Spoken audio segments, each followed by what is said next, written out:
Welcome in to Check the Mic. Steve Palazzolo and Sam Monson. We are live-ish on YouTube, making our return here, Sam. We took a little break, 4th of July week. We're back now with some live content heading into training camp in just a few weeks. Wow, this is like a real mind messer in terms of timelines. We've just the future, past, present, like tenses are all over the place. I'm trying to get into the headspace. We're in July. We're just a few weeks away from being in the studio as well. A lot of work being done on the studio as we speak. We're looking at a week of July 28th as of right now. Big unveil of the new studio, which will coincide with our season previews for the 2025 season. So we got a lot of excitement coming up here in the coming weeks on Check the Mic. I was wondering how close we were getting to your platoon of children being able to put to work, sweatshop style in terms of getting this thing ready. Seeing them in action the other day, I think we're still a way away from that. We're not quite there. No, they were mesmerized by an entire open floor where they could play hide and seek across multiple different suites. So yeah, we're not quite there to have them help it. They could probably, Harry can cook a little bit now. He can maybe make some breakfast and lunch for us at some point. So we get him a little kitchenette. Take care of things there. All right, so we figured it would be more off-season fun content time. Let's talk to the young guys around the NFL. Top 25 players under 25. You know me, I hate lists, hate making lists. I hate putting a list out to the ether that gets criticized. I hate criticism, but we had to do it. We each made our own list. And then, let me preface all of it. I don't know what your deal is or how you wanted to go about this. It's our show. You do whatever we want. I did a little bit of positional value, a little bit of what's a guy done, what's he gonna do. I made my list a mishmash of whatever I wanted, and I'll say up top, it was difficult. It was difficult separating some of those players, but you got to do it. But it's a pretty good crop of under 25s that we're trying to rank here, I think. It's one of those lists where there are definitely more players under 25 that you want to get onto a list of the top 25 guys than there are spots available. Sometimes you do these lists and, you're ranking 25 players and you get sort of 15 deep and you're like, I don't like anyone from this point on. I'm just filling up space, right? I've got 10 spots left and I need to shoehorn somebody into it. Here, though, it's like I got 10 guys that didn't make the list that I think are really, really good young players and, worthy of mention. So the entire list, I think, is pretty well stocked of quality talent. I hate the players that I cut. I hated cutting players. Did you have any other rules or criteria that you went through here? This is just at the top. This is not a if you're starting a team tomorrow, who would you take, right? So this isn't like, all right, well, it has to be Jayden Daniels or CJ Stroud or, Bryce Young is in the top 5. This isn't starting a team. It's the best players under 25, pretty much regardless of position. But if you wanted to do your own bump for positional value, of course, it's your list, it's your show. You can do whatever you want. Yeah, so with all these lists, I tend to go position agnostic. So quarterback is not getting a bump just for being quarterbacks. I'm not putting value in it that way. And then the only other criteria I did, which wasn't I didn't even consider it as a rule, but it's just the way I would do this kind of thing.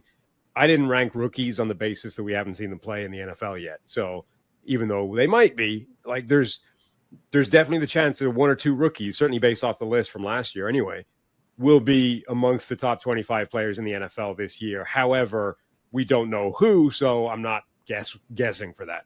Yeah, I agree. So I also didn't rank rookies. I put a couple in my honorable mentions just to say, hey, a year from now at this time, we might be looking at a few of these names on this list. And by the way, one caveat or rule stipulation. So Sauce Gardner is only 24 right now, but he will be 25 before the regular season begins. So the rules, the eligibility requirements for being on the top 25 under 25 is you need to be under 25 on opening day, opening weekend, the start of this season. So there's a bunch of players that are still only 24, but will be 25 before the season kicks in. And Sauce is one of those guys. You have to be 25, under 25 on opening day. That is important. It doesn't matter what Sauce is right up against July.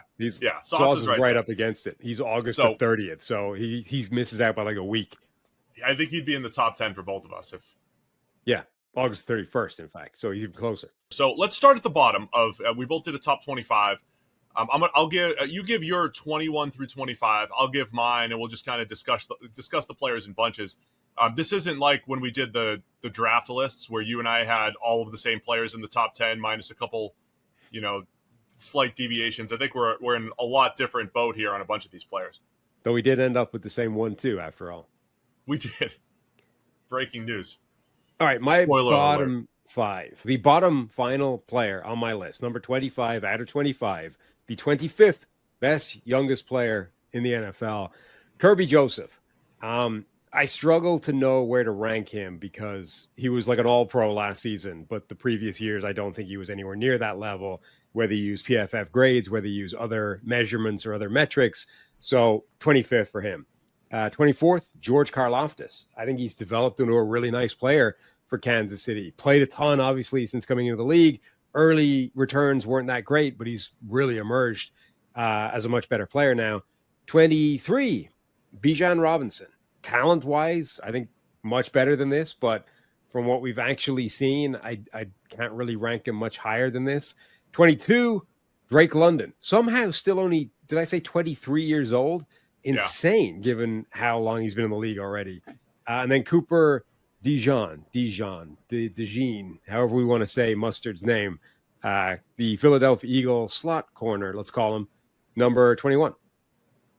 All right, so I'll comment on your players in a minute here. I'll go to mine, my 25 through 21. So I have for number 25, Dallas Cowboys guard Tyler Smith. I have number 24, Chargers wide receiver Ladd McConkey. Number 23, Seahawks wide receiver Jackson Smith-Njigba. Number 22, Cardinals wide receiver Marvin Harrison Jr. So I put all those receivers in a bucket there together. And then the guy that was drafted right after Marvin Harrison Jr., Joe Alt, Chargers offensive tackle. I have him at number 21. So with your list, I didn't have Karlaftis, didn't make my list. Kirby Joseph was on the just miss list for me. I think a lot. I changed my rules depending on the players. Sometimes there's a little bit of prior in there. That's where Marvin Harrison Jr. comes in. Yeah. I still think he's good and will be good. And I think he was, we described him as disappointing maybe relative to expectations. But if we took out those expectations, still had a really nice rookie season. And then I have, who was I think? Karlaftis. I don't think he's just not there yet for me. And Kirby Joseph, great season last year, but yeah, just missed the list for me. And then you have guys like Jackson Smith-Njigba. So as I'm talking myself into Marvin Harrison Jr., JSN started slow for his first couple of years and then looked great last year, right? So I'm expecting that from Marvin Harrison Jr. So there's a bit of projection there for me, putting him on the list where you might say as a rookie, maybe he didn't show as much as we expected. Yeah, Ladd McConkey, JSN were both close to making my list, but didn't make it. Marvin Harrison Jr. is the one who wasn't on my list and wasn't that close to making it either. We loved him coming out, and there's still a chance that he becomes the player that we thought he was going to be. But just what we've seen as a rookie, I think he was significantly further behind than I thought he would be, and that the other receivers that I've got on this list. So, JSN almost made it. Ladd McConkey almost made it. Jordan Addison almost made it. I would have Marvin Harrison behind all of those guys on current, evidence. Maybe next year, now that he's jacked to the gills and has done the offseason workout program and added muscle and, presumably gotten on a better telepathic wavelength with Kyler Murray, maybe it'll be a different story. But right now, I was too scared by rookie year to put him on this. The one guy on we could comment on each other's list here. In your set of five there, Bijan Robinson I have much higher. He's coming later for me. I think Bijan's been outstanding through 2 years. As fun of a running back to watch. My complaint for, longtime listeners here. My one complaint is where are the big plays, where are the long runs, where are the explosives. But he is very good at getting 4, getting 8, getting 7, creating those plays and catching the ball out of the backfield and creating after the catch as well. So I still think Bijan is special. I haven't soured on him other than, man, I just wish he had that second gear and showed it, because I don't think that was lacking coming out of Texas. I don't think any of us think about how we've all described Cam Skattebo or David Montgomery when both of those guys came out. We said up to 10 yards, those guys are great. They make you miss. they'll never, they won't be these breakaway run threats. We never said that for Bijan Robinson. We never had that issue. So I still think he has more in him, but I have him much higher on my list here. I'm being a little facetious, but I'm kind of worried that Bijan's on the Julio Jones track of like, we're going to spend his entire career wondering where right, for a guy who has literally no flaws you can't actually identify a flaw in his game from watching him. He's going to be curiously absent explosive plays for his entire career. I think on my list, I made it a point to maybe lump position groups in together and kind of make a point, right? These guys are together, right? So I put the 3 receivers. It's an interesting group in my mind. My 3, Marvin Harrison Jr., Jackson Smith-Njigba, and Ladd McConkey. 3 guys all coming from different places. Ladd being a second-round pick who looked outstanding as a rookie. Liked him coming out, liked him as a rookie. Maybe he's lower just because he was a second-rounder, coming up without the hype. JSN, as I mentioned, took him about a year and a half to really get going. But when things clicked last year, they clicked, and he was outstanding. And then Marvin Harrison Jr. still working off of some potential. So I kind of lump those 3 receivers together, and they're all coming from different paths, which I think will be interesting to see how that sorts out. By the way, I have Drake London higher as well on your list. All right, let's go to your next bunch here. 16th through 20. So coming in at number 20, Tyler Smith, the guy you had at the bottom of your list. Really good offensive lineman now for Dallas. Like, they had this track record, and hopefully from their point of view, it will continue with the guys from the last couple of years. But Tyler Smith was the last one where it looks like they absolutely hit that home run. And then I did what you did. I lumped the wide receivers together. Malik Neighbors and Brian Thomas Jr. back-to-back, the LSU teammates. I still think that they are incredibly close together, but I am now thinking that Brian Thomas Jr. is the more dynamic, more devastating, higher upside bet than Malik Neighbors, albeit separated by a whisker. I think those 2 are incredible receivers. Devin Witherspoon, the Seattle Seahawks cornerback, whether you play him in the slot, whether you play him out wide, I think he's shown he can be a dynamic player at either spot and a real impact playmaker in that defense. And then Will Anderson Jr. from the Houston Texans, the edge rusher, who has hit the ground running in the NFL, has just been a really, really good player against both the run and the pass from day one. All right, so there's a couple players there. I'll have some similarities, but yeah, Will Anderson and Brian Thomas Jr., they're going to be a lot higher for me. I want to talk Brian Thomas and Malik Neighbors in a second here, though. So my number 20, counting down, we got Christian Gonzalez, Patriots cornerback, as he heads into year 3. Eagles cornerback, Quinyon Mitchell, heading into year 2. And then Devin Witherspoon, Seahawks cornerback. He's at 18. So 20, 19, and 18. I went 3 corners. Then I have at 17 Malik Neighbors, your Giants wide receiver, and Brian Branch, corner/safety. I mean, he's really a safety that dabbles in the slot for the Lions. I have Brian Branch at number 16. So I put Neighbors here, and I did have Brian Thomas Jr. Higher. And maybe you're swaying me because you've been saying that. I think they probably should be close together. I kind of like how you did it, Sam, because they were the usage pattern in year 1. Malik Neighbors, it was kind of like a Randy ratio type of year that I always talk about. They were like, we got to get the ball into Malik Neighbors' hands. He's our best playmaker. Got to do anything we can. Short, intermediate, down the field, we got to get the ball into Malik Neighbors' hands.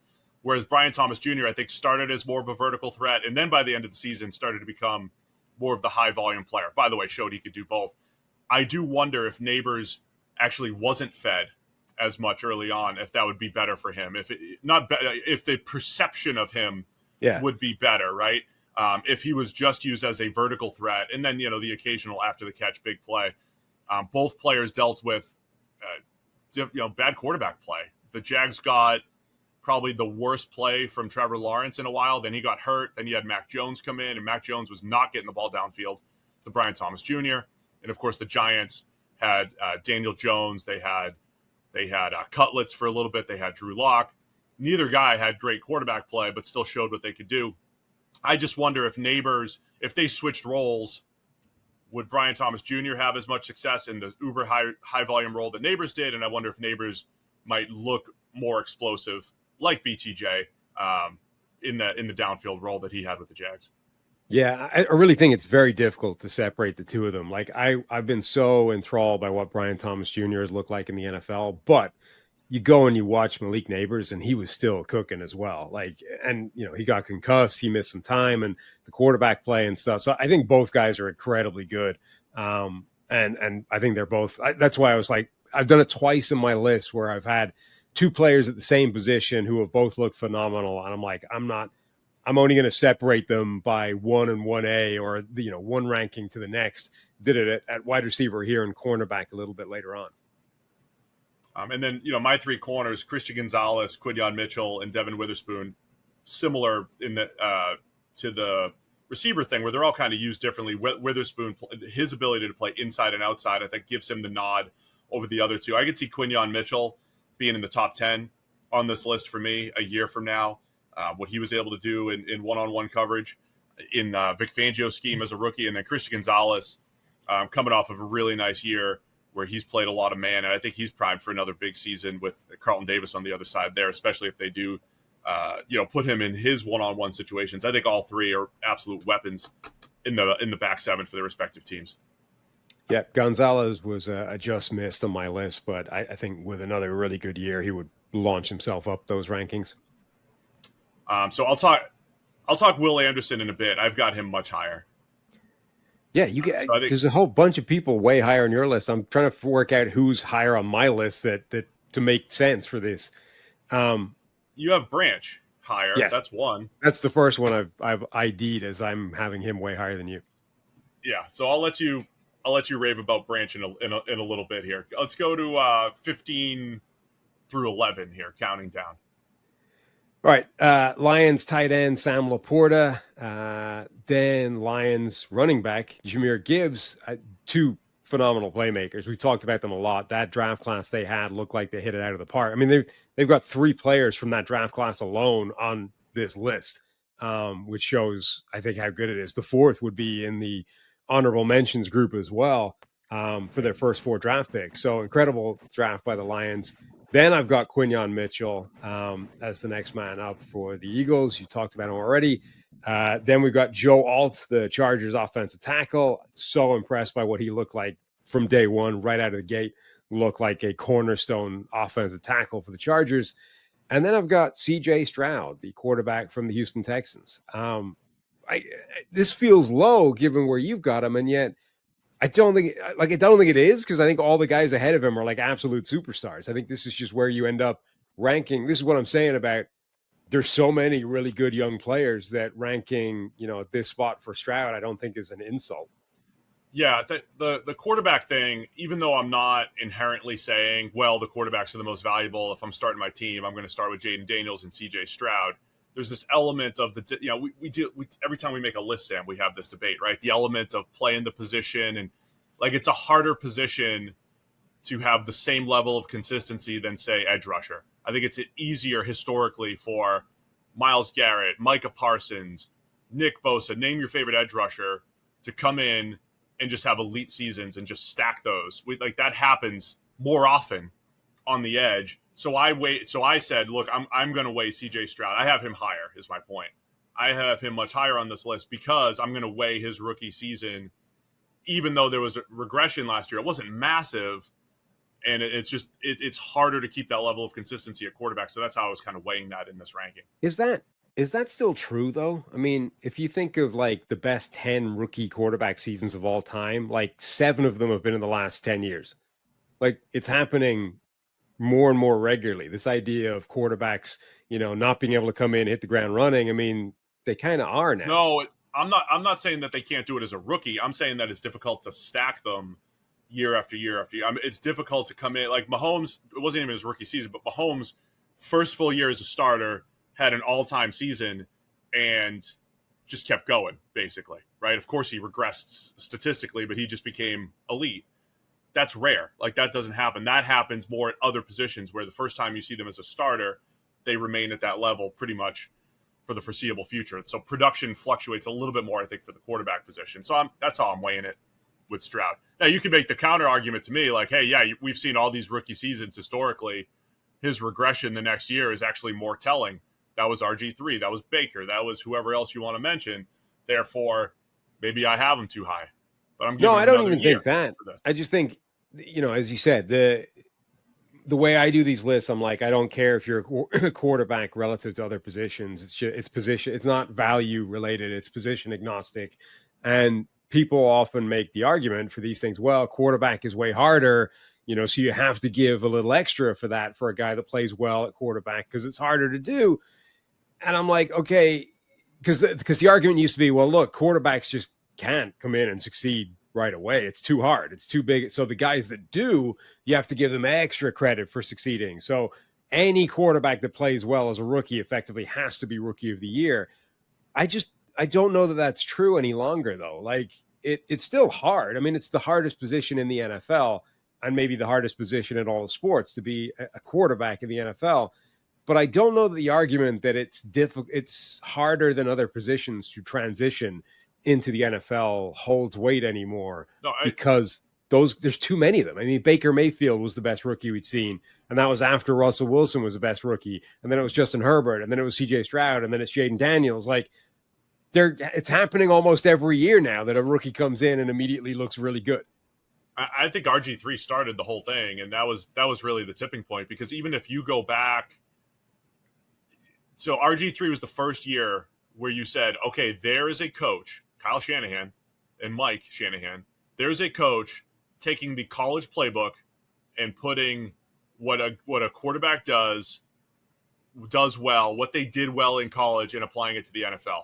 Whereas all of the other narratives was like, man, this guy takes too many shotgun snaps. How is he going to learn how to take a snap under center? How is he going to learn the crazy West Coast terminology? How is he going to learn how to do this and that? And those, look, there's still a learning curve coming to the NFL, but I think RG3 was the absolute tipping point where you said, oh my God, you can run a few college concepts and make your quarterback feel comfortable. That changed. That was 2012. Because even when you list all of those quarterbacks from the last era, the elites, remember we did this a couple shows ago? The elite quarterbacks from the previous era, when you say Brady, Manning, Rodgers, Breeze, just those four, not one of those guys had immediate success in their rookie season. Brady's first year was as a starter. Peyton didn't have success until year 2. Rodgers didn't start till about year 4. And Breeze didn't start till year 3, I believe. So that's your 4 elites. Even the next group, Big Ben was uber game manager early on. Like he wouldn't even throw the ball more than 20 times. Big Ben would be the guy that people would point to and say, well, he had immediate success, but he was terrible. Like he wasn't terrible. He wasn't terrible. He was pretty terrible. Like he was hyper efficient game manager, couldn't be trusted to do anything. Like he was not good at all, and yet somehow kept winning all these games because the team he was on was phenomenal. I think you're misremembering a little. He was not awful. I mean, you're describing it wrong. He was very much handcuffed. Let me go back through the stats. This is where this is where we get into the detail of the shows. These are fun. He had a good efficient season. I mean, he averaged over 8 adjusted yards per attempt, 98 passer rating, 17 touchdowns, 11 picks. I watch old games all the time. The week 13 game against Jacksonville, I had that on a couple of years ago. And at that point, he had not thrown the ball more than 25 times in a game. And he never did until week 15. So he had one game where he threw 28 times. He wasn't bad. He was just completely, babied, basically, in year 1. We're going to run, play defense, the whole thing. And, of course, they won a lot. They went 13-1 with him under center that year. That was the critical point. They went 13-1, got to a title game. Yes. But he wasn't asked to do anything. No, I get it, but you're describing it wrong, right? And you're saying he's bad. He wasn't bad. He was. I mean, look, we don't have PFF grades on that season. Who knows what it'll actually look like? But I don't think he was that good that year at all. Fine. Like the whole point is, I really think the RG3 season was the tipping point, because even the top 10 quarterbacks of that era, I don't know if any of them really had great rookie seasons. Andrew Luck's rookie season was really impressive in 2012, but that was because he took the weight of the offense on him. It's like he was dropping back deep in the Arian system and a bunch of turnovers, bunch of big plays. He had the weight of the system on him, unlike RG3, who had things tailored for him. All that said, I kind of get your point, which is if we're charting early success for quarterbacks, it's more common now than ever. And it also doesn't necessarily map with years 3, 4, and 5 for those quarterbacks in Right. a lot of the cases. Yeah, I mean it's that like, and we'll get to this later, but the rookie of the year conversation last year, right? Brock Bowers versus Jayden Daniels, and it's like, well, you have to give it to Jayden Daniels because it's so much harder to do what he's doing as a quarterback. You're like, well, okay, but is it? Because based off the last 10 years, you would have the opposite argument is true. Like way more quarterbacks have had a season something like that than tight ends have. All right, let me get to my next group here. We'll talk Jayden and the QBs in a little bit. So what are we at? 15 to 11 here. So 15 for me is Drake London. So you already mentioned London. You had him a little bit lower. I have him at 15. I have at 14 Derek Stingley Jr., the Texans cornerback. Phenomenal picture for Drake London. Oh, what was that? What was the context between that? That was just when he landed on his head. There was a celebration where it's like a celebration. That's what. Yeah, celebration.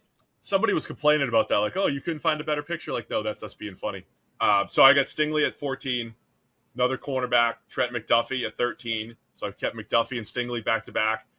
And then the other back-to-backs for me, at 12, I have Jahmyr Gibbs, Lions running back. And at 11, I have Bijan, Falcons running back. I still went Bijan just above Gibbs.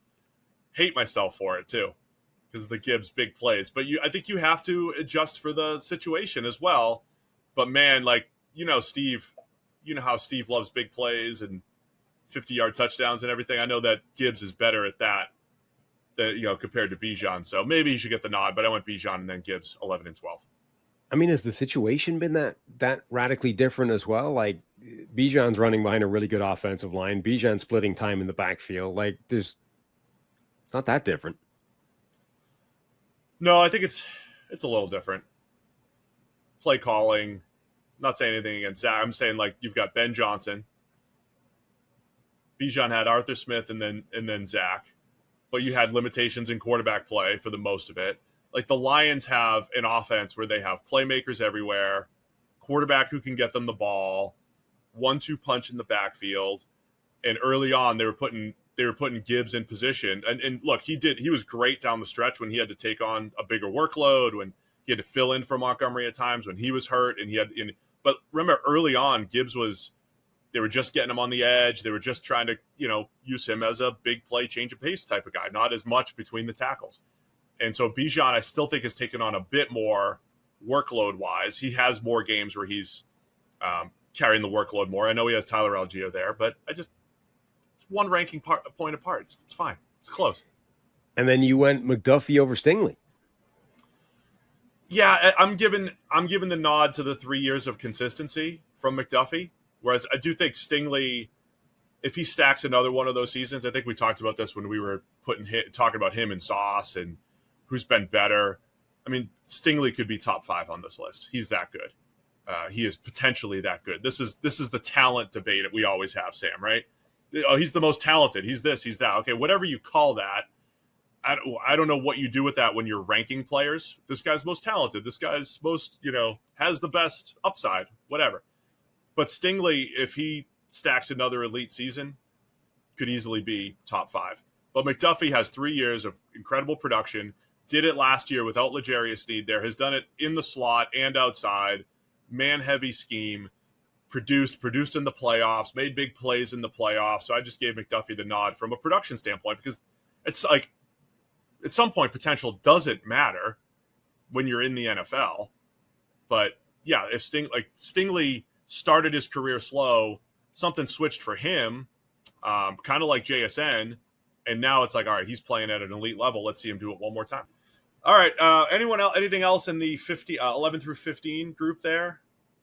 No, but we're getting to some guys that I've got higher and a name or two that I think are really interesting. All right, give me your 6 through 10 then. Okay, so I went with Trent McDuffie was next up for me. So, and this is where I flipped the order. I did the same thing as you did. I had McDuffie and Stingley, but I went with Stingley over McDuffie by one spot. I gave him the nod based off, I think last season shows the slightly higher ceiling than McDuffie. And if he's able to back that up, and it's a big if, I mean, it's not, Sauce had a couple of seasons like that and then had a bad year, right? And that trio feels like it could be one of those things where they just rotate who has a good year, right? Sauce one year, McDuffie the next year, Stingley the next year. Like, it might not be a consistent thing. Which one of those guys is the best corner of the three? I think all three of them are really good, and all three of them could conceivably have the best season in any given year. But that's the year that's the order I settled on here. Then I went Jared Verse. Rookie season last year. So good.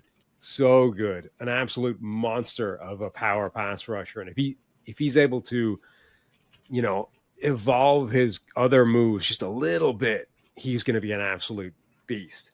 Then I went with Brian Branch, incredible playmaker. I mean, he reminds me a lot of Antoine Winfield, Rondé Barber, Tyrann Mathieu, those guys we've been talking about in terms of slot hybrid safety weapons in the backfield, in the defensive backfield. Absolutely phenomenal player. And then I've got one more, right? Puka Nacua. Hit the ground running. Amazing receiver. I think he's always going to be more productive than it looks like he should be. Like, there's something deceptive about the way he moves. It just doesn't look as explosive and dynamic, but he's so strong. He's a great route runner. He understands what he's doing, and he's just a phenomenally good football player. All right, so I had so a couple of the guys you had there, I already mentioned, had him outside the top 10. I do have some similarities, though. So let me go my 6 through 10 here. So number 10 for me is Brian Thomas Jr. I don't love how much I separated him and Malik Neighbors. I do like how you put them together. And how high you put him. I mean, I love the guy, but 10 is getting spicy. I think you've swayed me even more here on Brian Thomas Jr. The next group, I think from 9 and on, you're talking a player who's either could be the best at his respective position, or as a quarterback in my list here, but we'll get into it. So number 9 for me is Brock Bowers. Have him. I know you'll probably have him in your top 10 somewhere here, your rookie of the year. Brock Bowers at 9. I have Jalen Carter at 8, the Eagles defensive tackle. We talked about him as maybe the next best defensive tackle after Chris Jones, the heir apparent to Chris Jones and Aaron Donald there. I have Jared Verse at 7. You had him at 8. I have Jared Verse at 7 coming off that great rookie season. And I have Will Anderson up at 6. So wow. I kept those two guys together, and I gave Anderson the nod with the extra year of production there versus Verse. I think Verse's single season, though, was probably better than either of the single seasons from Anderson. I'm giving Anderson the nod right now just for the 2 years of elite consistency, playing the run and rushing the passer. And then that's my 6. Go ahead. Did you see the video of Teron Armstead talking about Jared Verse? Yeah. Teron Armstead, having retired this offseason, was asked on some show, like, okay, now you don't have to play any of these guys again. Like, who are you especially happy that you never have to see again because you're retired? And he singled out Jared Verse. That young boy, Jared Verse? Yep. I'm cool. I'm good. I never got to see that man again. I'm all right with I'm okay with that. Never seeing that young man again in my life. Bull Rush different. Dog is different. You know that it's coming. You brace yourself. He's different. Jared Verse is different. It was like that boy is different. Like, he brings something completely different to the table. That power, and he was like, he is a future defensive player of the year, and I am very happy that I no longer have to play him again. Versus, I think is he the best power player we've seen enter the league since, I don't know, Khalil Mack? Like, so like Khalil Mack, Trey Flowers, like those types of guys, just pure power. This is better. I mean, I'm not going to find a bigger Trey Flowers fan than me, but this is different, man. He has the best bull rush at any position I can think of since Geno Atkins. Like, Geno Atkins specialized in that, and this is the best since that, and it may end up being better. And I would say if you asked most pass rushers, and I think most tackles, they probably fear getting beat off the edge first. They fear speed first, and then power second, right? And then what happens is when you're a Dwight Freeney or when you're the guy that has the burst, that sets up your power, right? You're worried so much about being quick. Boom, you surprise him with power. The fact that Verse does this is going to work in the inverse for him. Kind of friend, James Foster, who was doing work for 33rd Team last year at this time, doing, him going through and charting everyone's pressures and everything. I think he made the point that Verse really he won with power and with a bull rush at such a high rate relative to everyone else. Yeah. You would say he's a one-trick pony, right? Like those are usually when you have one trick in anything in sports, that's a warning sign. But I would say for Jared Verse, it is so good and strong that opens up speed, that opens up the inside counter, it opens up everything else because everyone is fearful of his speed to power. But think how different he has to be that one-dimensional. And for a 12-year NFL veteran who 12 years at not just he played in the league for 12 years, but he was good, like Pro Bowl caliber for basically the entirety of those 12 years. If you told a guy like that, hey, you're going to go up against this rookie and basically all he brings to the table is the bull rush, that guy's going to be like, sweet, easy day at the office, love it. Yeah. Absolutely huge fan of that.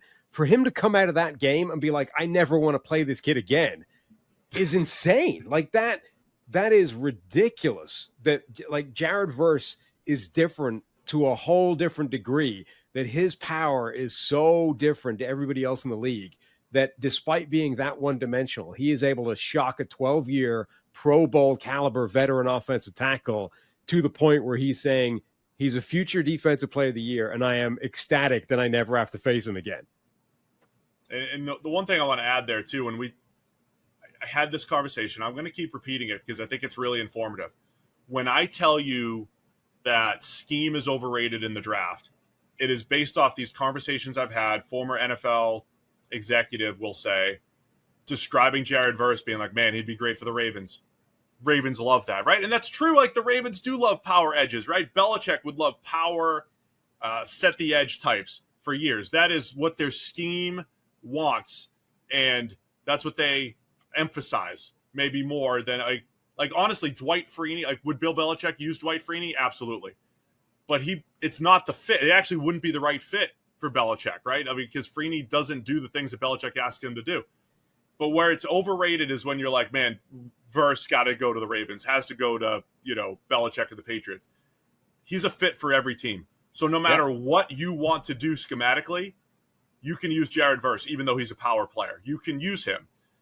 The Tony Dungy Colts that had Dwight Freeney, who's a completely different player from Jared Verse, could use Jared Verse. So that's where I say the scheme stuff is overrated when you try to overfit players to schemes, when there are certain players who are scheme diverse because they're just awesome, and that's Jared Verse. But this is the thing. I love players that even in a landscape of physical freak shows like the NFL. I was listening to, the rugby player turned football player, Louis Rees-Zammit, who's now with the Jags practice squad. I was listening to an interview with him the other day, and the guys were sort of asking him, so, who in the NFL would make a good rugby player?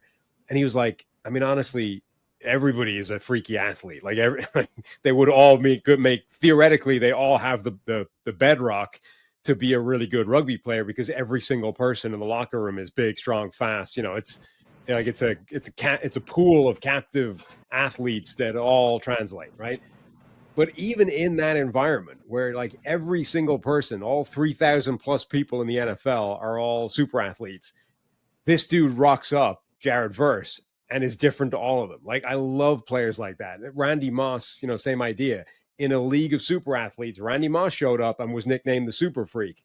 Yeah, I love players like that, where the thing they're bringing to the table is different, even amongst an environment of different athletes and different human beings. And it's so hard to quantify those guys, right? Because, we all went through this like battery of combine testing and all that. Like Jared Verse didn't stand out as, oh, look, he can bench press 58 times. Like he's demonstrably stronger, more powerful, and more explosive than everybody else. But he is like that to the point where, 12-year Pro Bowl veterans are, I don't want to say scared of him, but like happy they no longer have to see him again.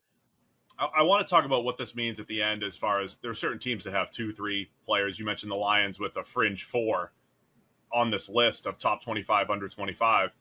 But how about the fact that Jared Verse and you have Puka Nacua, I've got Puka right in my top 5. First off, that the Rams have reloaded like that over the last 2 years, but the fact that the Rams reloaded with Puka, with Verse, who could be that force multiplier type on the defensive line, right after losing Aaron Donald, who was the force multiplier on that defensive line. The fact that, I mean, now you're actually asking, what if they were both on the same line at the same time? But yeah, as the more we talk about Jared Verse, the more I do want to move him up.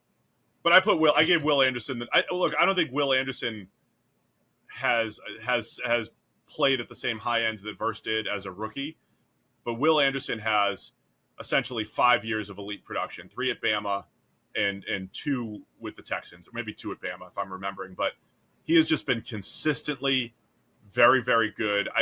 The knock on Anderson coming out is maybe he's not as elite of a pass rusher as some of the other elite top 5 defensive ends coming into the league the last 10 years.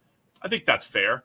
He's probably a notch below, but he's as good in the run game as any of those guys, and he's still a very good pass rusher. And so I gave him the nod at 6 with Verse at 7, but I could see Verse being even higher in this list next year. Yeah. I mean, Anderson's a really good player. I don't want to, criticize Will Anderson, but people don't talk about him in the way that Teron Armstead talked about Jared Verse. Like, I think you're gonna run with this Verse, Armstead thing. A potential special level that I'm not sure Anderson has.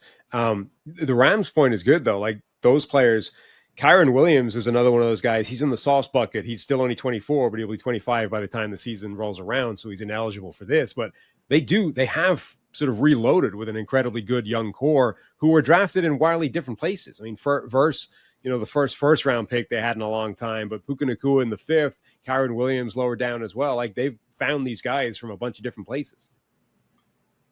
And for years, we always described the Rams as stars and scrubs.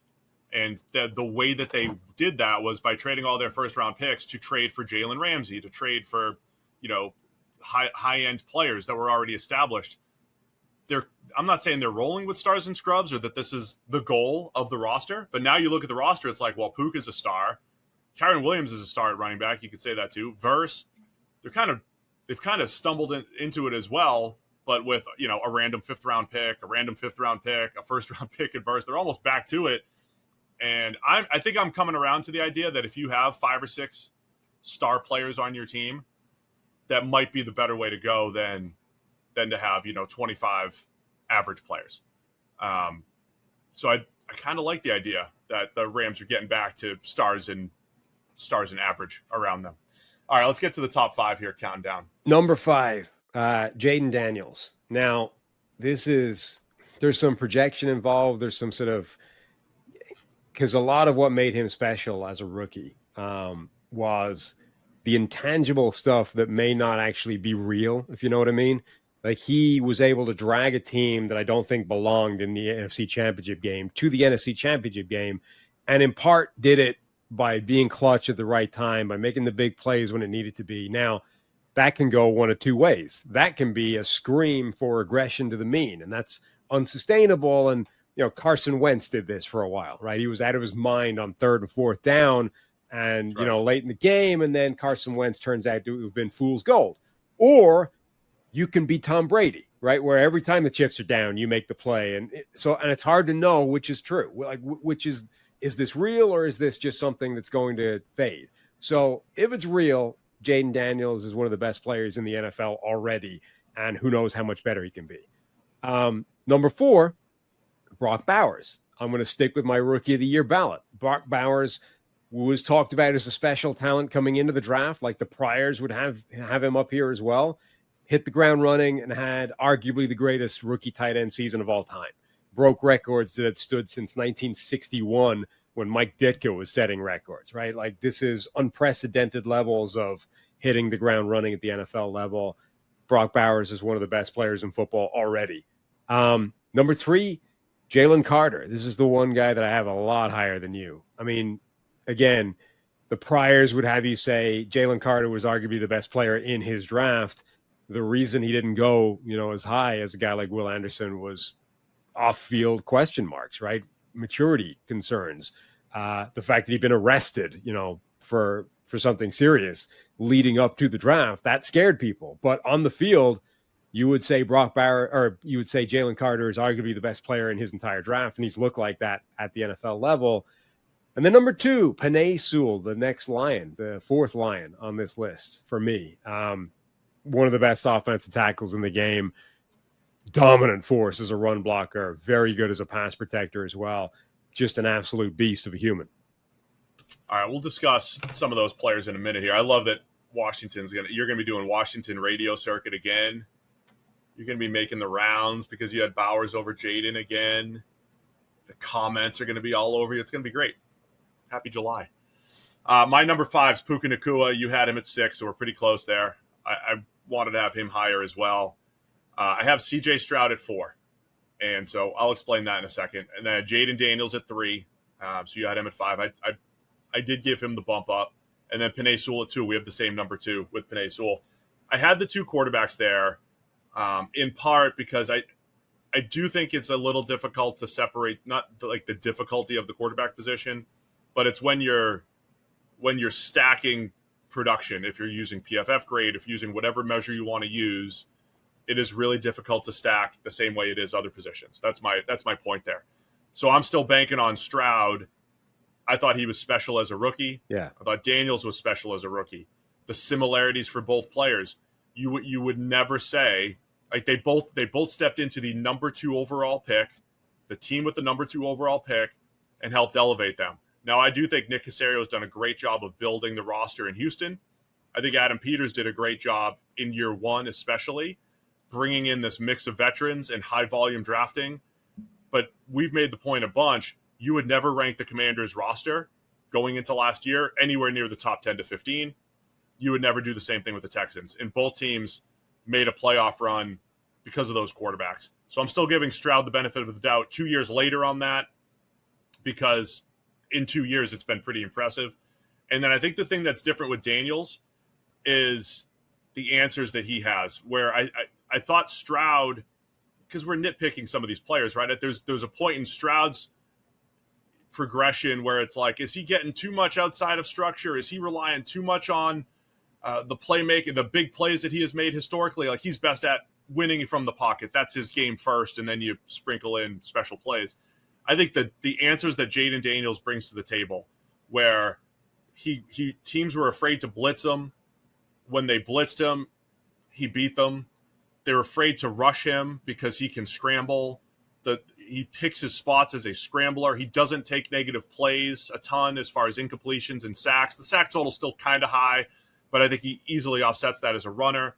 I think all the 4th down stuff, like you mentioned, if for Washington, could there be regression this year in 4th down success? Absolutely. But he's still a weapon as a runner in the design game and as a scrambler.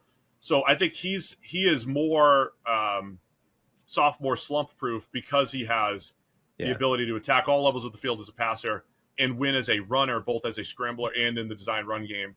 That's why I have Daniels this high. And honestly, if we're doing a start the franchise draft, of course he's number 1 on this list. Yeah, I mean, on the one hand, I don't like the separation I have between Jayden Daniels and CJ Stroud. On the other hand, because like it's entirely conceivable that Jayden Daniels has the kind of second year slump that CJ Stroud just had, right? And the only difference between the two of them is we've just seen one of them have the regression, whereas the other one is still riding the wave of the initial run. The thing though, I think that could separate it. Number one, I do think the kind of intangible stuff that Daniel showed this year was genuinely special. And if that is real, I think that could be a separator between the two.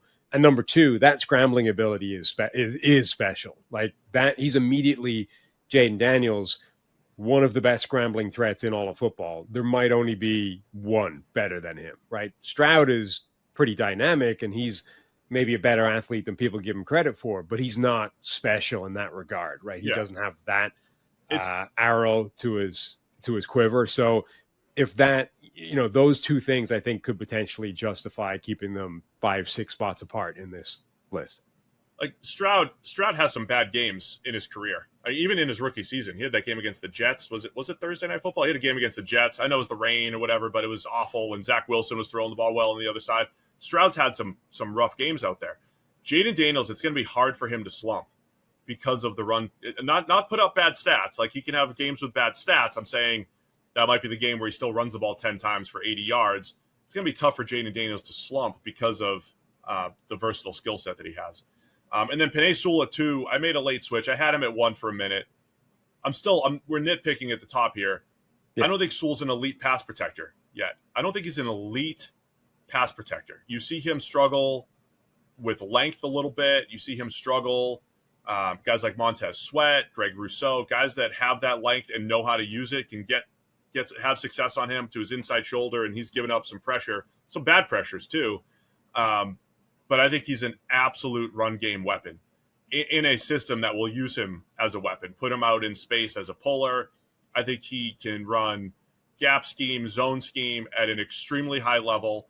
He can move people at the point of attack, locks on at the second level, creates big plays. When you look at big runs in the run game, it's usually some kind of second level block. Receivers are in there too, but some kind of big second level block, and Penei Sewell is as good as it gets at that.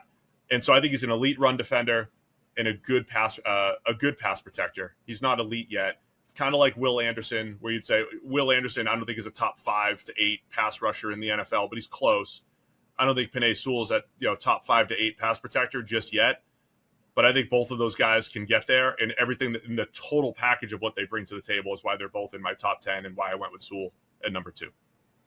Yeah, I mean, I think all that's fair. We talked about Sewell a bit when we were talking about the best right tackles in the game, and I think it's true. He's not as good as a pass blocker as somebody like Lane Johnson. He's very good, but he's not quite that good. Absolute force in the run game, but just enough of a, again, totally splitting hairs, nitpicking. I mean, he's, according to us both, he's the second best player under 25 in football, right? So he's really, really good. But the thing that's stopping him being number 1 is that he isn't quite perfect, quote unquote, as a pass blocker. The one other guy I wanted to mention, I had Jalen Carter a little bit lower. My one criticism there, because he could easily be top 5 for me, I get it. Run game wise, when he wins, it's special. Like, he's quick hands, he's active. He loses a little bit more than I would like to see. He just kind of gets stuck on blocks. If he doesn't win right on first contact, he'll get locked up a little bit at the line of scrimmage. So that's me nitpicking. So I would say Jalen Carter, better pass rusher than run defender, right? So we always think of this in facets here. And for all the elite players, when you mentioned the Aaron Donalds and Chris Jones of the world, they're good at both. I think Jalen Carter is just a tick below from a run defense standpoint than some of the other elite defensive tackles. And even some of the other players on this list, where I say Will Anderson is, really good at both. I don't think Jalen Carter is there yet, even though I think for his respective position, Carter's probably a better pass rusher than, say, Will Anderson. So getting, close there.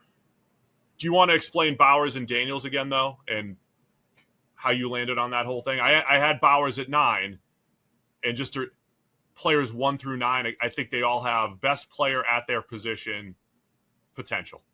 And Bowers could be the best tight end in the NFL. We had that debate between him and Kittle. You had Bowers at 4. Why Bowers over Daniels once again? Yeah, I mean, I already covered that, I think. Look, they both had one of the best rookie seasons of all time at their respective positions. And conventional wisdom would say, well, it's harder to do that at quarterback, so it has to be Jayden Daniels as Rookie of the Year. And look, there are people as well that believe that the value element of those awards is inherent as well, in a way that it isn't explicitly. With like MVP, the name says it, right? Most valuable player. Valuable is intrinsic. It is inherent in the name. It says it in the title. It doesn't for any other position. Like, it's not most valuable rookie. It is Rookie of the Year.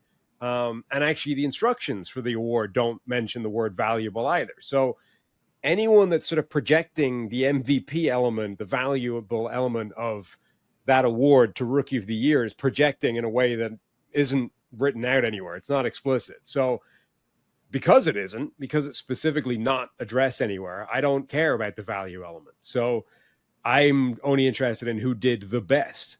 And, as I said, Jayden Daniels broke records that stood from like a year ago or 2 years ago. Brock Bowers broke records that stood since 1961. Like, that's people. I think, you and I are old as hell, right? So 1961 doesn't sound that old to us, but like it is. There are people out there to whom 1961, relative to them, it's like the 1920s for us, right? It is lifetimes ago. We're old as dirt, and it's 20-something years before we were born. Like, it's nuts. So Brock Bowers, I think, did something way more historically outlier than Jayden Daniels did. I buy it. I had you. I thought other people would be there as well in the AP voting. I just can't wait to see you doing the Washington radio circuit again. All right, let's go. Number one player that we both shared. I made a late switch. Switch Sewell to 2. Who's number 1, Sam? The best player under the age of 25 in the NFL, I believe, and so do you, is Kyle Hamilton, Baltimore Ravens safety / nickel hybrid. Again, just cheat code weapon in the secondary. We talked about him before as being the best safety in the NFL. What makes him special, though, I think, we've nitpicked all the other players on this list as having some kind of flaw. And maybe it's not a critical flaw, but it's just enough to make you rank them second or third or fourth or fifth on a list. Hamilton isn't just the best safety in the NFL, but I think he's arguably the best at every specific element of being safety. So he might be the best free safety in the NFL. He might be the best strong safety in the NFL. And he might be the best tight end eraser / slot weapon, hybrid.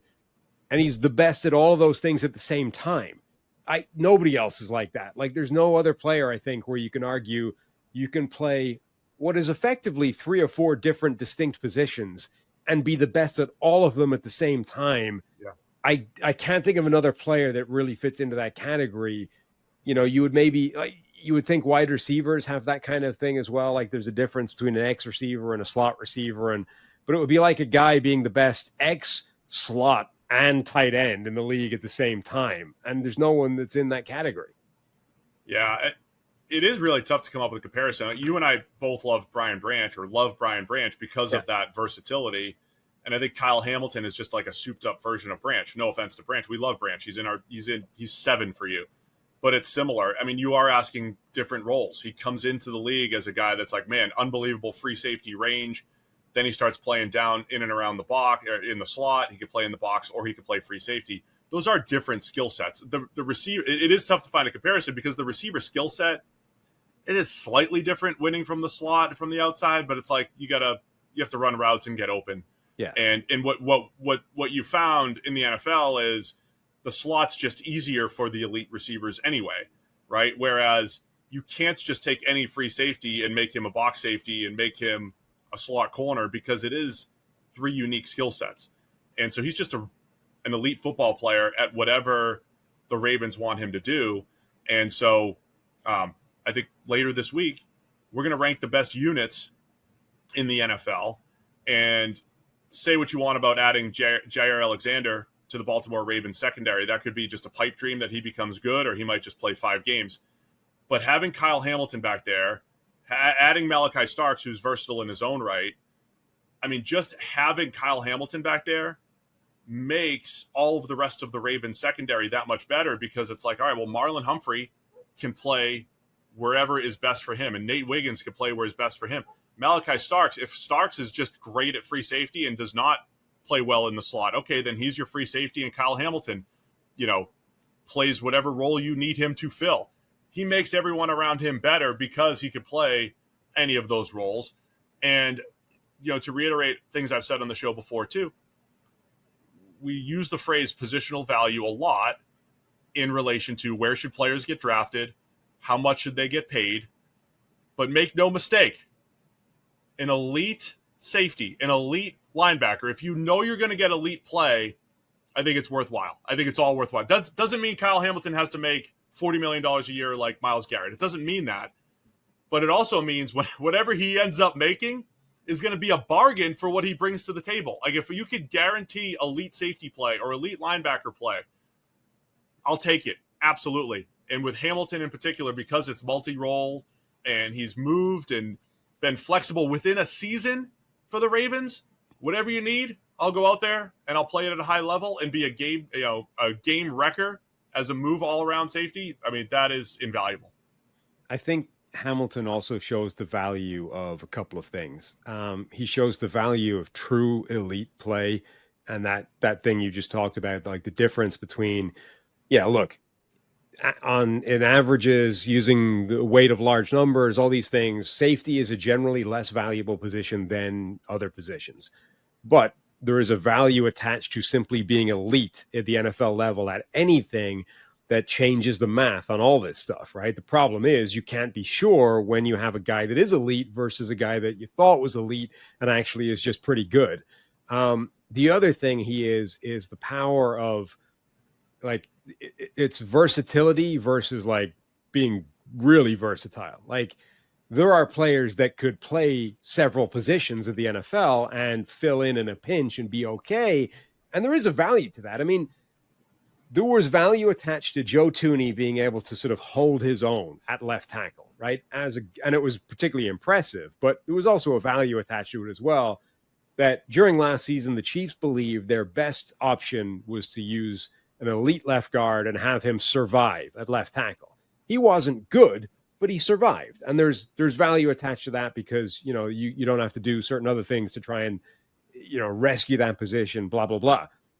But there's a lot more value attached to a guy that can do those things and be really good at them, right? Like Marshall Yanda, we talked about before. The difference between Joe Thuney, who could go out, play tackle and survive, and Marshall Yanda, who could go out, play tackle and be just as good at it as he was at guard, which is like all pro level. Like, that's a different level of value entirely.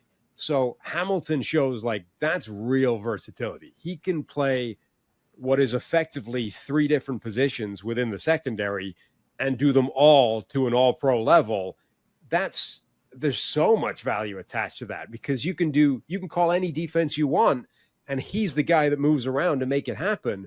Like, that's so valuable and so powerful within a schematic makeup that I think is, again, it shows the power of, like, everybody's looking for that. When you talk about these guys that are versatile, that's what you want. Now, almost nobody can do that. And so most people aren't really versatile, but that's true versatility at the NFL level.